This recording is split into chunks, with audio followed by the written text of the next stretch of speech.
Today is it's not hyperbole to suggest a very solemn moment. Today, the Supreme Court of the United States expressly took away a constitutional right from the American people that it had already recognized. They didn't limit it, they simply took it away. That's never been done to a right so important to so many Americans. But they did it. It's a sad day for the court and for the country. 50 years ago, Roe v. Wade was decided and has been the law of the land since then. This landmark case protected a woman's right to choose, her right to make intensely personal decisions with her doctor, free from the interference of politics. It reaffirmed basic principles of equality, that women have the power to control their own destiny, and it reinforced a fundamental right of privacy, the right of each of us to choose how to live our lives. Now, with Roe gone, let's be very clear. The health and life of women in this nation are now at risk. As chairman and ranking member of the Senate Judiciary Committee, as vice president and now as president of the United States, I've studied this case carefully. I've overseen more Supreme Court confirmations than anyone today, where this case was always discussed. I believe Roe v. Wade was the correct decision as a matter of constitutional law and application of the fundamental right to privacy and liberty in matters of family and personal autonomy. It was a decision on a complex matter that drew a careful balance between a woman's right to choose earlier in her pregnancy and the state's ability to regulate later in her pregnancy. A decision with broad national consensus that most Americans of faith and backgrounds found acceptable, and that have been the law of the land for most of the lifetime of Americans today. And it was a constitutional principle upheld by justices appointed by Democrat and Republican presidents alike. Roe v. Wade was a 7-2 decision, written by a justice appointed by a Republican president, Richard Nixon. In the 5 decades that followed Roe v. Wade, justices appointed by Republican presidents from Eisenhower, Nixon, and Reagan, George W. Bush, were among the justices who voted to uphold the principles set forth in Roe v. Wade. It was 3 justices named by one president, Donald Trump, who were the core of today's decision to upend the scales of justice and eliminate a fundamental right for women in this country. Make no mistake, this decision is a culmination of a deliberate effort over decades to upset the balance of our law. It's a realization of an extreme ideology and a tragic error by the Supreme Court, in my view. The court has done what it has never done before, expressly take away a constitutional right that is so fundamental to so many Americans that had already been recognized. The court's decision to do so will have real and immediate consequences. State laws banning abortion are automatically taking effect today, jeopardizing the health of millions of women, some without exceptions. So extreme that women could be punished for protecting their health. So extreme that women and girls were forced to bear their rapist's child. With the child, a consequence. It just stuns me. So extreme that doctors will be criminalized for fulfilling their duty to care. Imagine having a young woman have to carry the child of incest as a consequence of incest. No option. Too often the case. The poor women are going to be hit the hardest.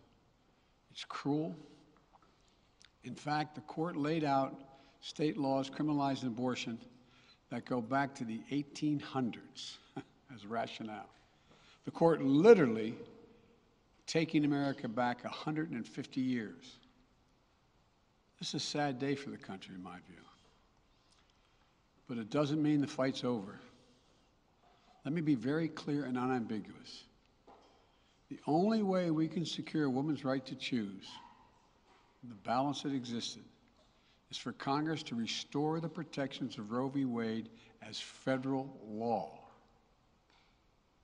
No executive action from the president can do that. And if Congress, as it appears, lacks the votes to do that now, voters need to make their voices heard. This fall, we must elect more senators and representatives who will codify women's right to choose into federal law once again. Elect more state leaders to protect this right at the local level. We need to restore the protections of Roe as law of the land. We need to elect officials who will do that.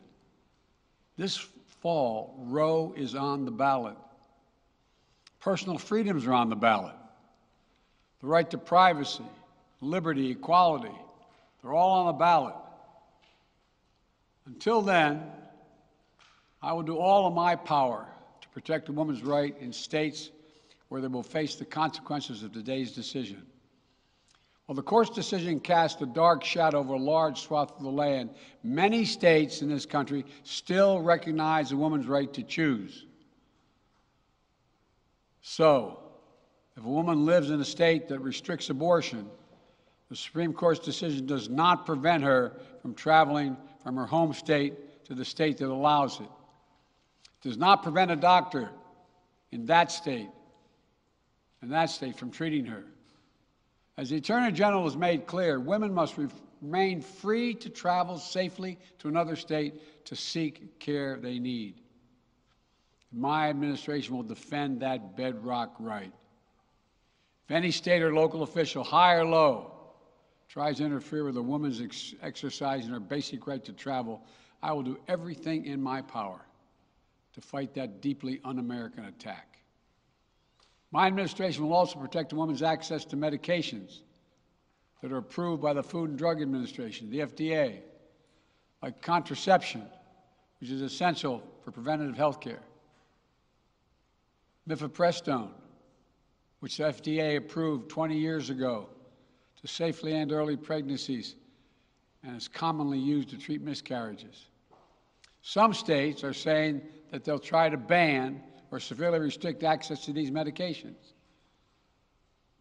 But extremist governors and state legislators are looking to block the mail or search a person's medicine cabinet or control a woman's actions by tracking data on her apps she uses are wrong and extreme and out of touch with the majority of Americans. The American Medical Association, the American College of Obstetricians and Gynecologists, wrote to me and Vice President Harris stressing that these laws are not based on evidence and asking us to act to protect access to care. They say by limiting access to these medicines, maternal mortality will climb in America. That's what they say. Today, I'm directing the Department of Health and Human Services to take steps to ensure these critical medications are available to the fullest extent possible. And the politicians cannot interfere in the decisions that should be made between a woman and her doctor. And my administration will remain vigilant as the implications of this decision play out. I've warned about how this decision risks the broader right to privacy for everyone. That's because Roe recognized the fundamental right to privacy that has served as a basis for so many more rights that we've come to take for granted, that are ingrained in the fabric of this country. The right to make the best decisions for your health. The right to use birth control, a married couple in the privacy of their bedroom, for God's sake. The right to marry the person you love. Now, Justice Thomas said as much today. He explicitly called to reconsider the right of marriage equality, the right of couples to make their choices on contraception.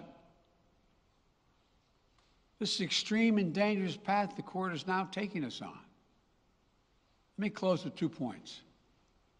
First, I call on everyone, no matter how deeply they care about this decision, to keep all protests peaceful. Peaceful, peaceful, peaceful. No intimidation. Violence is never acceptable. Threats and intimidation are not speech. We must stand against violence in any form, regardless of your rationale. Second, I know so many of us are frustrated and disillusioned that the court has taken something away that's so fundamental. I know so many women are now going to face incredibly difficult situations. I hear you. I support you. I stand with you. The consequences and the consensus of the American people, core principles of equality, liberty, dignity, and the stability of the rule of law demand that Roe should not have been overturned. With this decision, the conservative majority of the Supreme Court shows how extreme it is, how far removed they are from the majority of this country. They made the United States an outlier among developed nations in the world. But this decision must not be the final word. My administration will use all of its appropriate lawful powers, but Congress must act. And with your vote, you can act. You can have the final word. This is not over. Thank you very much. More to say this in weeks to come. Thank you. Mr. President, do you still have confidence?